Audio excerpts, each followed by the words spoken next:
So this is my least favorite camera ever made.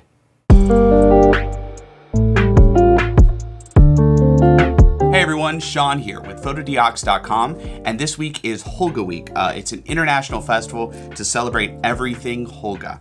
And this is a Holga film camera. If you haven't heard about these cameras, they were made in China in the early 80s as kind of an alternative for more expensive medium format film cameras. The people who created it saw that consumers wanted an option to shoot 120 medium format film, but they just couldn't afford the higher end medium format cameras, so they made one completely out of plastic. The body of the camera is plastic, the lens is plastic, everything's plastic. And these have become cult cameras over the years because they create a really unique image. Enter the Holga Digital. This camera came out a couple years ago and claimed to be able to recreate the amazing lo-fi look of a Holga medium format camera in a digital format. As you can see, they made kind of a smaller version of the Holga camera. It's pretty much mostly identical in form, but like I said in the intro, this is probably the worst camera ever made. You know, I've never found a camera I didn't like. I will shoot with little plastic 110 cameras. I'll shoot with weird medium format cameras. I will get cameras from the teens that are made out of wood, and I'll enjoy shooting with those. I've pretty much shot with every kind of digital camera, low end to high end, and I've loved them all. But I hate this guy. Let's get into why I hate it. Well, first off, they claim that this could emulate medium format film. No. This basically is a cell phone camera from the early 2000s. I'm not sure exactly what is in here, but it is a crappy camera. It's got an 8 megapixel sensor, but it looks more like 3. The resolution's really bad. And the thing I like least about this camera is that you're not really sure when the shutter is firing. I'll show you right here. So you can either choose 135 mode, which I'm not sure why you choose that because Holga cameras generally shoot 1:1. So you can do 120 mode, which is 1:1. It's making this weird squeaking sound like a mouse. Here, can you hear it? Yeah, I'm not really sure what that is. All right, so we have it set to 120.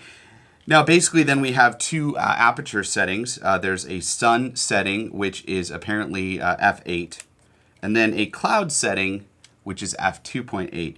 Now, I found you should always leave it on sun setting because if you go to cloud setting, all of your photos will be completely overexposed. There's also a switch down here to do color or black and white. I just keep it on color because if I want a black and white photo, I'll just change it in post when I'm editing it. And then all you do is you push this lever, see this red light comes on. The red light signifies, or at least should signify, that the photo is being taken. Now, in theory, this should work. You know, you're looking through the viewfinder, you push the button, the light flashes to let you know that you've taken a photo. But I've found the majority of the photos that I shoot with this come out like this. So the photo isn't really being taken when I think it's being taken, when the light's indicating, because most of these photos, I'm putting the camera back down after I've shot, and that's when they capture. So the majority of these photos have a crazy rolling shutter to them. So why don't I like this camera? Well, it's junky, it's hard to use, and you know, I just can't trust it. I have no idea if it's actually taking the photo when it tells me it's taking the photo. That being said, as much as I hate this camera, I do like the challenge of shooting with it because it is almost impossible to get a good image out of this camera, and yet I have tried. Here are a couple of the photos I've captured with it that I don't hate. Now, I don't love them, but they're not horrible. You know, they're kind of interesting.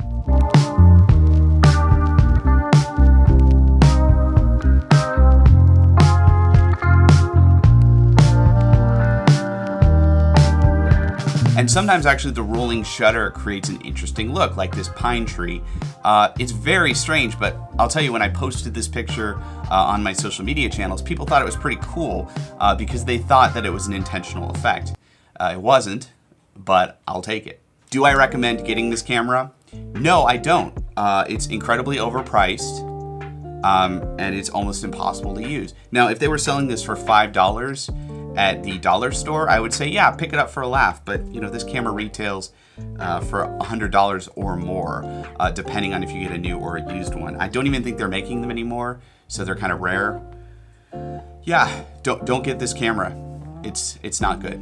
Okay, that was a fairly negative review of the Holga Digital, but I promise the rest of Holga Week will be super positive because we love Holga film cameras here at PhotoDiox, and we're going to be shooting with them throughout the week and showing you some cool things you can do with them. This video is brought to you by PhotoDiox.com. PhotoDiox is a photo and video gear company. We make photo accessories and filmmaking accessories. We make lens adapters, filters, LED lights, light modifiers like softboxes, pretty much anything you would need for your photography or filmmaking, we carry at PhotoDiox.com. So click the link in the description below to check out our website. Also, click right here to subscribe to our YouTube channel to get more videos just like this one and to follow us for Holga Week. I'm Sean with PhotoDiox.com, and thanks for watching.